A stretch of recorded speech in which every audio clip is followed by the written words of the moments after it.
those poor unfortunate souls. Hello, and welcome to Poor Unfortunate Podcast. I'm Conor Perkins. And I'm Caroline Ametti. This is the Disney podcast for grown-ups where we shoot the shit about Disney the way that you do with your friends. Welcome, listeners, to a brand new episode of Caroline What's New, our mini bi-weekly episode series where we go through all the latest and greatest in Disney news. This episode is being recorded on Sunday, November 17th, 2024. So, Caroline, what's new? We'll start, as we always do, with some parks news. So, Tiana's Bayou Adventure is now open in Disneyland's Bayou Country, formerly known as Critter Country. It aptly neighbors New Orleans Square, where guests can also visit Tiana's Palace and Eudora's Chic Boutique. And as with the Walt Disney World opening of the ride, it can currently only be accessed via virtual queue or lightning lane.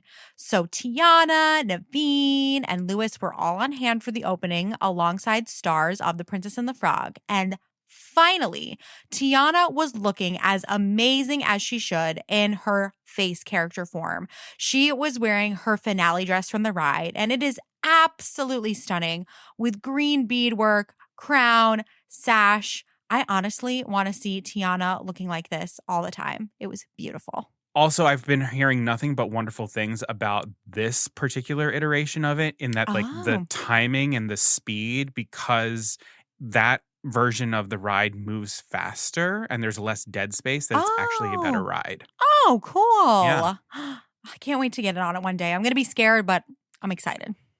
Moving over to Walt Disney World, the Swan and Dolphin will be undergoing a $275 million expansion, which will include renovations to rooms at the Swan and an expansion of the convention spaces. So that's, some other resort news alongside the new Polynesian Tower, which is moving along, and we'll talk about that in one of our future episodes. Last Caroline What's New, we also talked about the outrageous prices at the Boardwalk's new cake bake shop. And we clearly weren't the only ones, because after lots of negative coverage online, some of the prices at the establishment have been lowered.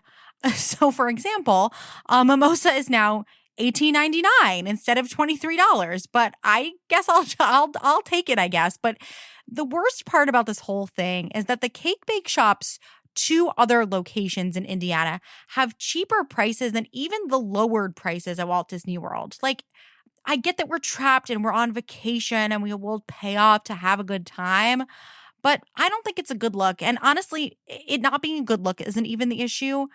It's that the same issue plaguing all of Walt Disney World, which is high price points equaling guests' expectations of perfection.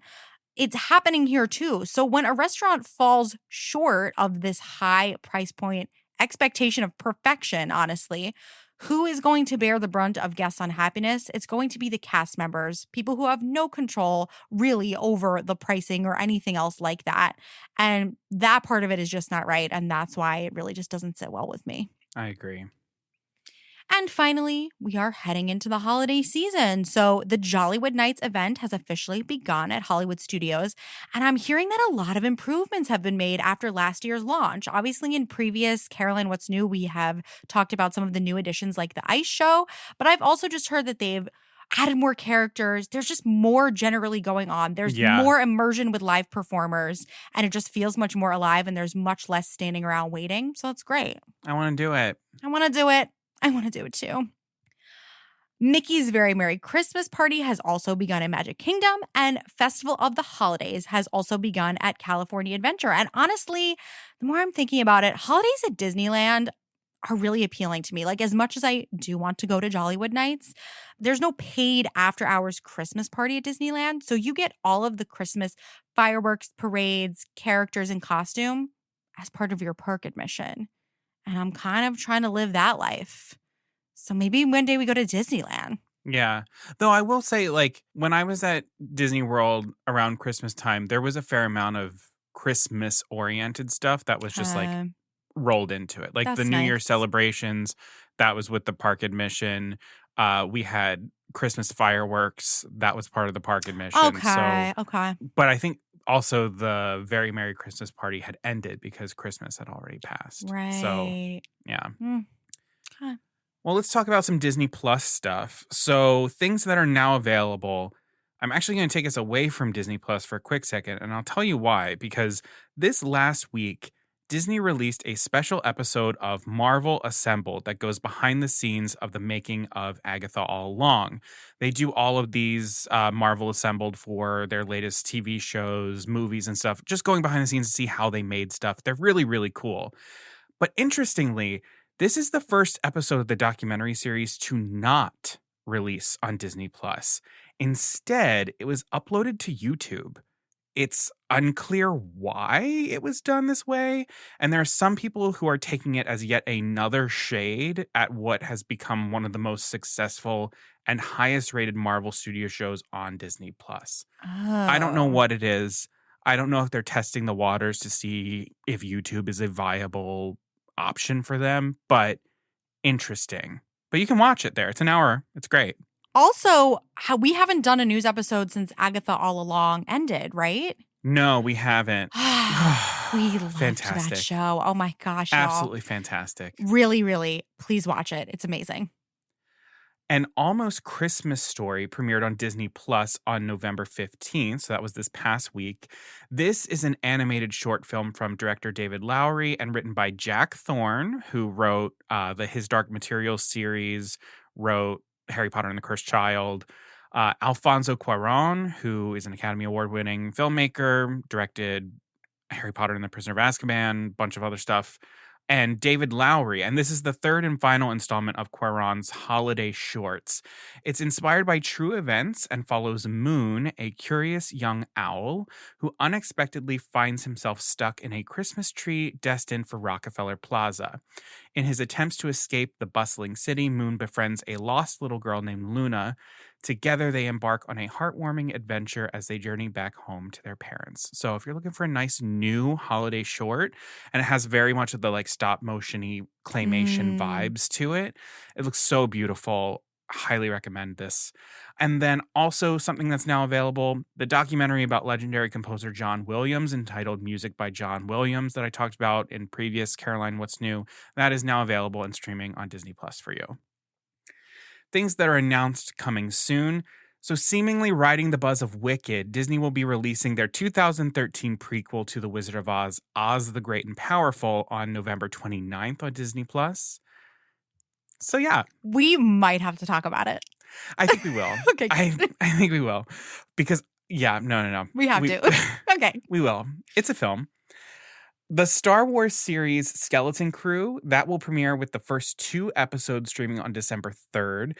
This show follows the journey of 4 kids who make a mysterious discovery on their seemingly safe home planet, then get lost in a strange and dangerous galaxy. Finding their way home and meeting unlikely allies and enemies will be a greater adventure than they ever imagined. That's the synopsis coming from Disney Plus. It looks great. Looks like there's some really, really fun characters, kind of like Stranger Things by Star Wars. And then last thing, on December 4th, Disney Plus will be adding an ESPN tile to the service, indicating a step toward fully integrating ESPN into the Disney Plus platform.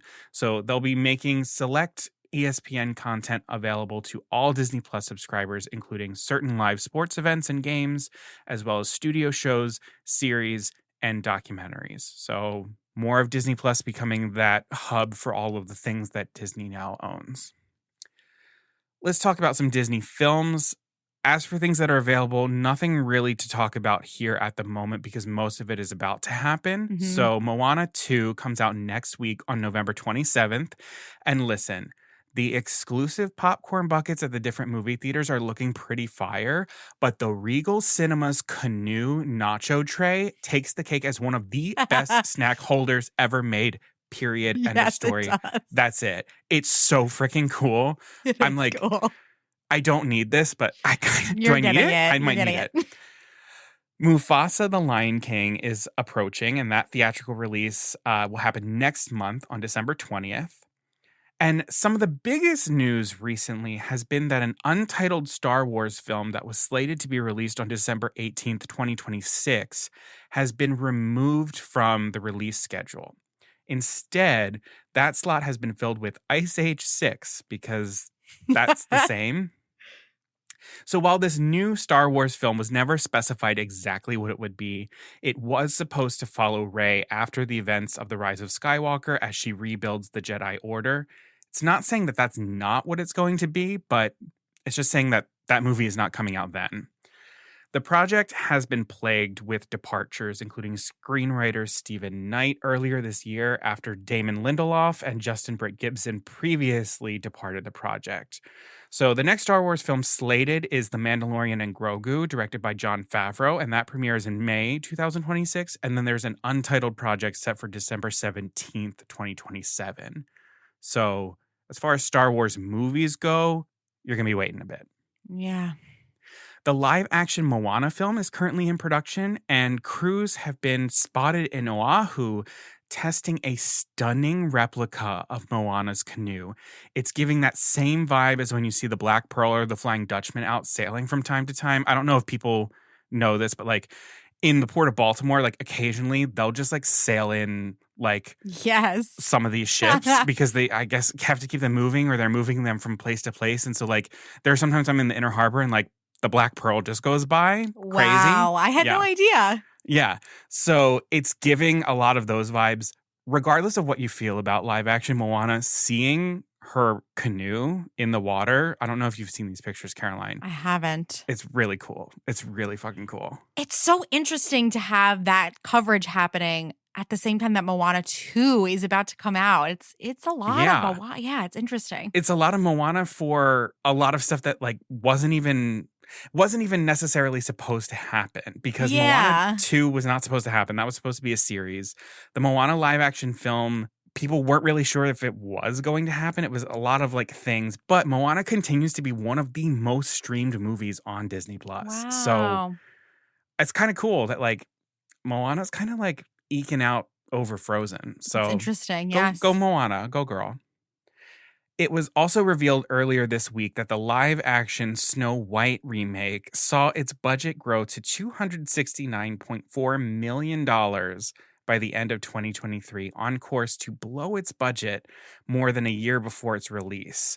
So this is putting a lot of pressure on a film that is already seeing a lot of pressure, has gone through extensive reshoots, and is not being well received based on clips that have been seen thus far. So I'm flagging this as something that we should see what happens. We'll see what happens. We can't really make our minds until we've seen this thing. Yeah. But they've sunk a lot of money into it, and Disney has just been having a really, really good box office year with some of their releases between Deadpool and Wolverine and Inside Out 2. So I think they might be a little bit worried with how much money they've spent on this and what the returns might be.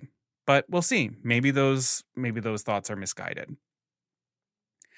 And then the last thing I'll say, it's been reported that the live-action adaptation of Hercules will be entitled Hades and tell the story from Hades' perspective, like a villain story. So we're still very early in the ideas and rumblings for this, but it's something to keep an eye on moving forward.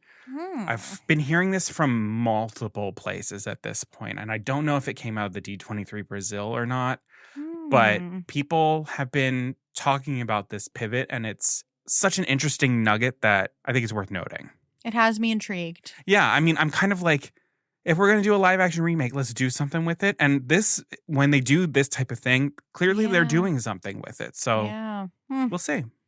Well, speaking of D23 Brazil, that did happen November 8th through 10th in Sao Paulo. We got new looks at the Pirates Tavern concept art, a peek at the Moana float from the Disney Starlight Parade. Stunning.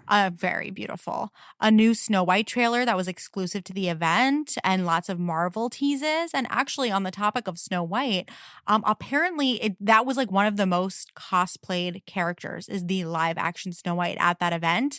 And there was like a Snow White photo opportunity at the event that like apparently that had the longest line. So it seems like there is also this pocket of fans of this movie that we're just not hearing as much from. So I will be interested to see how this early fandom kind of develops as we get closer and closer to the film coming out.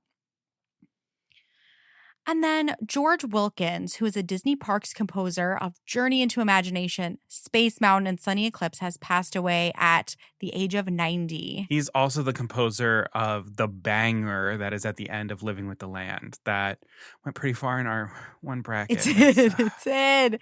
He composed so many things. He composed the ride and area music for Horizons, including the song New Horizons. He arranged Golden Dreams for Epcot's entrance music and later composed the new version for the American Adventure. He composed music for the Living Seas, like you said, Living with the Land, It's Tough to Be a Bug, Buzz Lightyear Space Ranger Spin, just like such a major part of our parks memories who we might not really have known that much about. So it's just a testament to all of the incredible Disney magic makers who are just like such a part of our memories and experiences that we don't even, hear that much about. So thank you, George. Seriously. Thank you, George. George truly is like the sound of Epcot. He's the sound of so many of my childhood memories. He's the sound of so much, but like George Wilkins to me like is the sound of Epcot. Yeah. So much of the music that I absolutely adore from the parks comes out of Epcot and comes from George Wilkins specifically. It's amazing. And finally, this isn't Disney related. Get used to it. Wicked is coming out this week, y'all, and we're going to be talking about it. So buckle your seatbelts. We're going to be seeing it three times in 3 different formats. So grab your brooms, buckle your seatbelts, and grab your bubbles. Grab your bubbles. I don't know, anything else you might need. Because I'm going to go. And we're going to talk all about it. So get ready. Yeah, you're going to get a debrief. It's not a Disney movie, but you're going to get a debrief. You're just going to get it. Alrighty, well, that's going to do it for us for this episode. Thanks so much for tuning in. Please make sure that you hit follow or subscribe wherever you're listening to the podcast. That way all of our episodes and our full episodes download to your device. You don't miss out on anything. Follow us on social media. We are at Poor Unfortunate Podcast.